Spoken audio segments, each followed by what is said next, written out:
When Paul Revere took his famous midnight ride and wanted to warn the locals that the British occupation was coming forward, he said, "Hey, the redcoats are coming," which translated wouldn't make a lot of sense. Of course, it wasn't coats which were coming after them, but due to the cultural significance of knowing that the British armed forces were often wearing these red coats, often also called lobster backs for the same reason, he was able to say redcoats and they knew exactly what he meant. And that's often the difference between a literal translation and localization.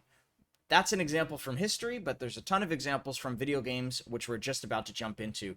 The next one I wanted to talk to you about was from Witcher 3. In The Witcher 3, there's a character who walks up to Geralt and in Russian says, "Would you like to buy a rock?" Now, for an American, "would you like to buy a rock?"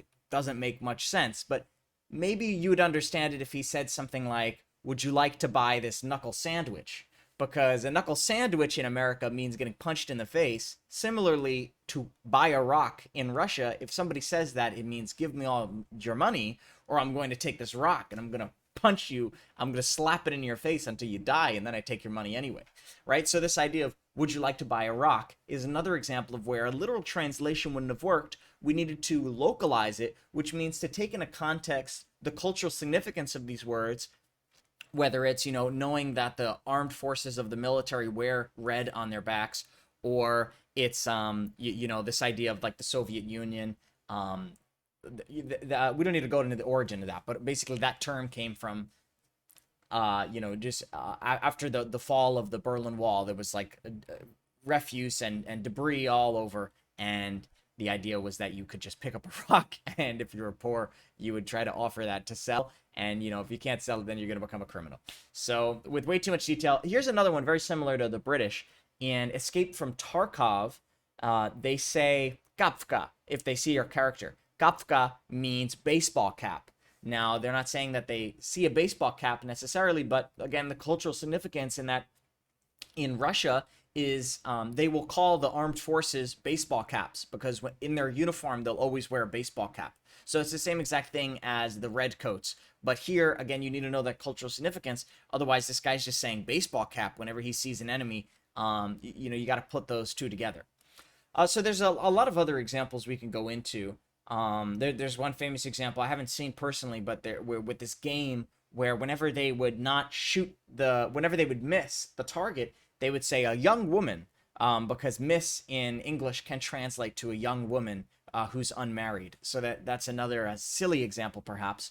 Very common, games will translate the names of characters into something that maybe, for example, in a Japanese game, it may be more easy for people to pronounce and to understand, or otherwise they might just sort of try to get the translation as best they can, with the sounds of the voice, by sort of inferring the sounds out in English. But it's very common for them to translate names. That can pose a particular problem. I can think of an example from literature in Harry Potter. J.K. Rowling, the author of Harry Potter, put a lot of effort into wordplay. And so, for example, there is this item inside of Harry Potter called the Mirror of Erised, where Erised is desire spelled backwards. And so some languages chose to take the word for desire in their language and spell it backwards. And in other ones, it wasn't really possible to do that. So they just translated the word desire. So there's a number of examples there. Also, she wanted a lot of alliteration in the name. So, for example, Severus Snape. But there's also a strong snake connotation in that word. So some languages who translated the book opted to go for something that was closer to snakes, and some chose to retain that alliteration to the degree that they could. So there's difficult choices that need to be made in just the translation process when we're just talking about text. If you'd like to go deeper into that conversation, there's a really great GDC talk from Lucas Pope, the maker of The Return of the Obra Dinn, where he goes into some of the challenges he faced in localizing his game. The challenge being that in his game, you need to guess exactly how a character was killed, and in a variety of languages, there are different words to describe how a character is killed with a certain weapon. So, for example, in America, you do not have the word sworded to mean getting killed by a sword, but we do have sabered, which means to be killed by a saber. and shanked, to be killed by an improvised knife, a shank, and also perhaps even knifed or stabbed, right? So these are very specific words to mean being killed by a specific weapon. And it was an interesting challenge. If you want to check out that video, it's on the GDC Vault, to see how he negotiated a variety of different weapons in a variety of different languages. It seems like it was quite a challenge. So let's talk a little bit about images. So we talked about text. Images are a problem I faced in the past. You know, I was working on this program that was used internationally, and for the warning or for the error message, I had used the color red.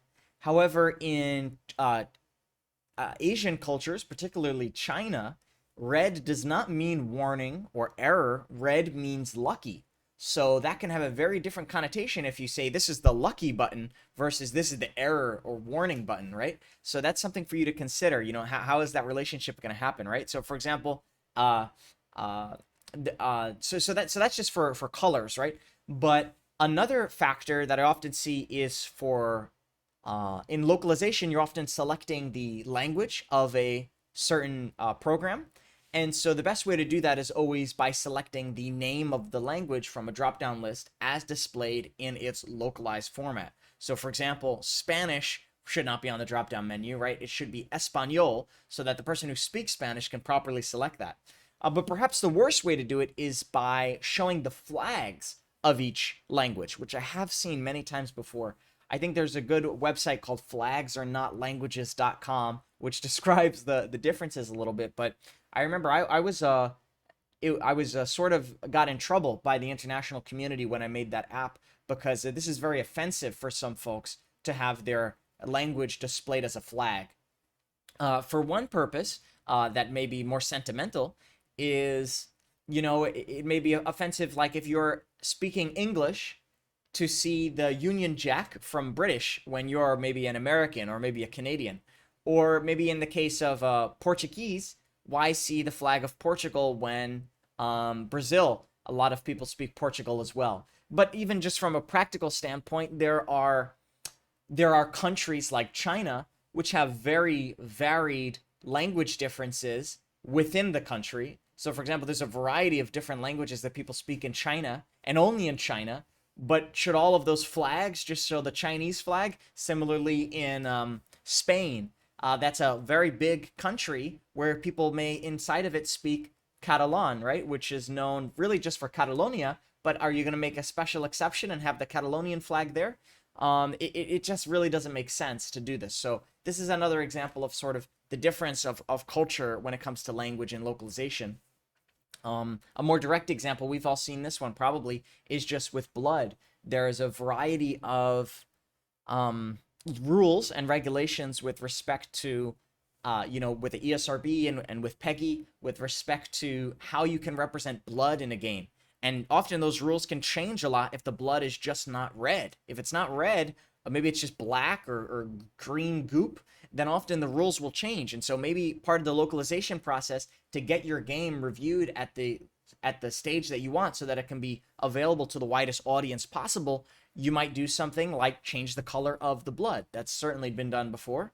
I remember in Rainbow Six Siege, they had to change a lot of the background set dressing for a particular bar where they had it implied that this was maybe there were strippers there. They had to remove a lot of that to appeal to the Western demographic, where rules on things like that can be a little bit more stringent on things like on gambling or even something as simple as like tattoos, right? In America, to have a tattoo is sort of a display of art.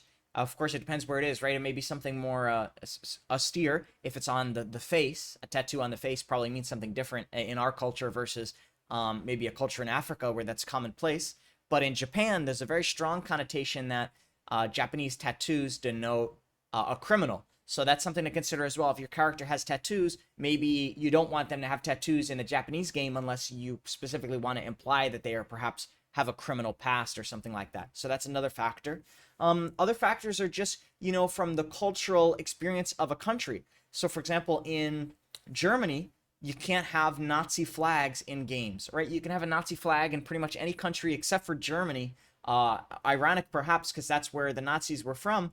but it's exactly what you would expect. You know, they have a strong they have a strong desire to never have that happen again, right? So the Germans are very stringent in not allowing you to have the Nazi flags in those games specifically for that region. So often it will be replaced by the Iron Cross or some other a Nazi, regalia that is not explicitly the famous Hindu symbol that is also known as the swastika. So those are a bunch of examples. I think it's also worth noting that sometimes we need to localize ludology itself, and that means how we play the game. In some audiences, they may be okay with a pay-to-win strategy. So, for example, a pay-to-win is much more accepted in Asian audiences than perhaps here in the United States, where it's believed that in a fair game, you can have pay to progress faster. You can even have pay to win to the extent, I was working on balancing a dual currency economy game one time, and we had this situation where the number one in this game you would purchase pool cues which had stats associated with them, and the number one pool cue was something that you had to pay for, and folks thought, oh my gosh, you have to pay for the number one cue. That is so unfair. That's pay to win. So what we did was we made the number two cue, the second best cue in the game, that one you could buy. So that was pay to win in a sense, right? But the absolute best you had to grind for. So it didn't matter whether or not you had money or you just had to put in the time basically to get that number one cue. So it was totally still pay to win. 100% it was still pay to win because you get the second best immediately if you pay the money, right? And so that will get you through so many of the levels. However, because the top one, the absolute best one, was not pay to win, it changed the whole perception of the game, and so because of that, they didn't think it was pay to win anymore. So that's a very interesting little trick or something there, right? But in Asian cultures, that really wouldn't have been a problem because they're very okay with a lot of the gotcha mechanics and asking for more money up front. So that's another thing to consider. So if I were to summarize all these examples from a wide variety of games into a single sentence, I would say the key difference between a simple translation and what the process we would refer to as localization is a broader understanding of the cultural significance of the symbolism, the iconography, the text, the colors, and even just maybe even the fashion, right? So for example, the redcoats, right? That may be an example of the fashion or the attire of these different cultures that we're operating the game in. Those are all going to be significant in creating a better experience for the game, whether it's something like something as simple as translating the person's name, or something as more complicated, perhaps like transforming his wardrobe to fit the current culture. These are all going to be factors that are going to make your game either stick out or become more appealing to the audience that it's designed for, whether that's a global audience or it's localized to a particular region. So those are the factors. I'd love to know if you can think of any other examples where maybe they got the translation wrong and it was very confusing in a game, or another, let's say, axes of localization that we may have not had the chance to go into just in this video. But I'm sure there's a lot. There's a reason why you don't want to just translate your game off of Google Translate or the Pocket Translator if you can. It always helps to have a professional there with the cultural knowledge to make sure the game is understood, and also that the symbolism and the nuance and even the humor is understood as well. So thanks for listening, and if you want more content like this, hit that subscribe button. Catch you later.